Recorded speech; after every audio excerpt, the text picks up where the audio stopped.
Hey there, it's Waste Potential 616 back again with a quick comic review and a little rant, just a little one. Okay, let's get started. Okay, it's Flashpoint issue 2. Okay, well, Jeff Johns and Anti-Cuba, what a combination. First off the bat, I love the artwork in this. I'm a big fan of Anti-Cuba. I've also been a big fan of his brothers, and his father's work's pretty damn good as well. But you know, it's a great cover, and throughout the entire book, I loved it. I really did. You know, he's a real pro, Anti-Cuba. I like his particular style. You know, but his composition is great. You know, he can do big splash pages.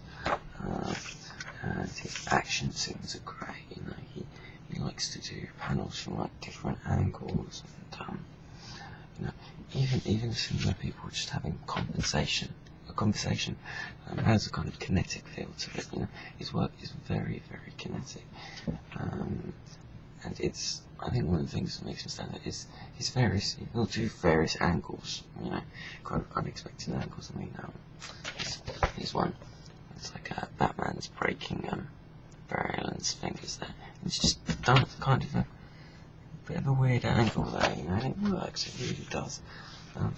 So basically, throughout the entire book, yeah, artwork, 10 out of 10, really good. Now, it's written by Jeff Johns, who's one of my favourites, you know, and he does a good job in this as well. The dialogue's great, and the characterization's great. One of my little criticisms is not a great deal happens in this book. We get a kind of introduction to Emperor Aquaman. Then we have a conversation between this world's Batman. I don't think it's not really a spoiler alert now. It turns out to be Batman's father, Thomas Wayne, rather than Bruce Wayne. Between him and Barry Allen. There's a cool little bit with the Amazons, which involves God, I always forget his name.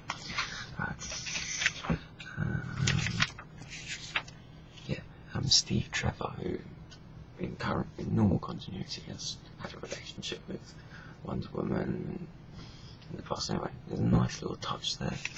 Cool, we get sort of through that scene, we sort of get more of an understanding of Wonder Woman and the Amazons.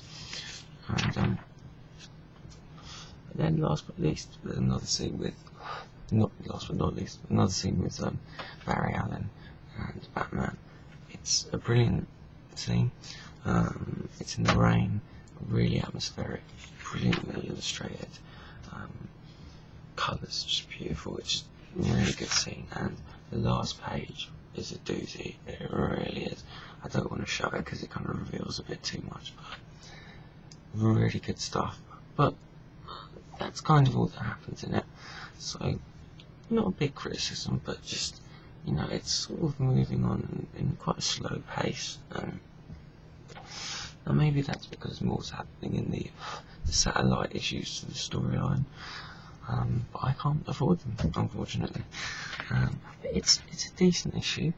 You know, I kind of complained about the originality of the concept previously, but I'm kind of moving away from that more.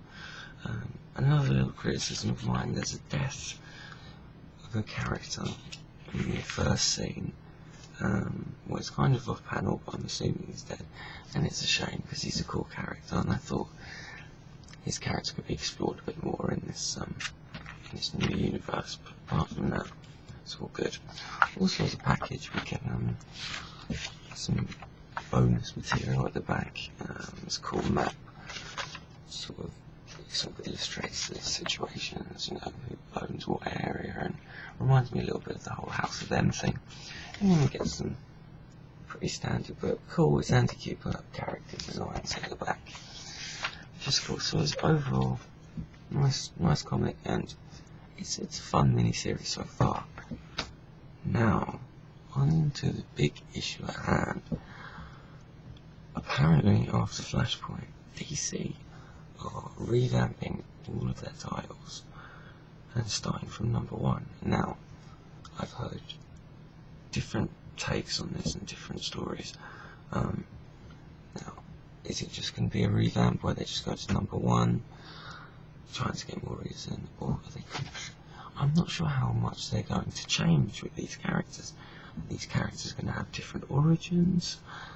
I mean, are we going to have to read different origins again? I mean, how many times have they done Superman's origin in the past 4 years? I don't know. Batman, is his origin going to change? Is his character going to change? I mean, from what I've heard, most of the Batman titles are carrying on, but Dick Grayson's going to be Nightwing again, so Batman's going to be the sole, and Bruce Wayne's going to be the sole Batman. That's what I've heard on the Batman front. So how much is going to change? That's my question. I really don't know.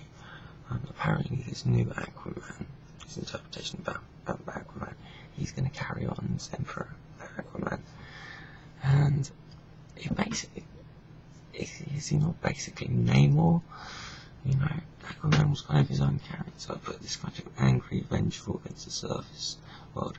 That's Namor, it's not Aquaman. So there you go. So I'm not really sure how to react to all of this, because I don't know exactly what they're going to do. How much are they going to revamp? Is it going to be similar to after the Crisis of the Infinite Earths, where they tinkered with things slightly, but it was basically the same? I mean, Superman got a real shot in the arm, and it worked.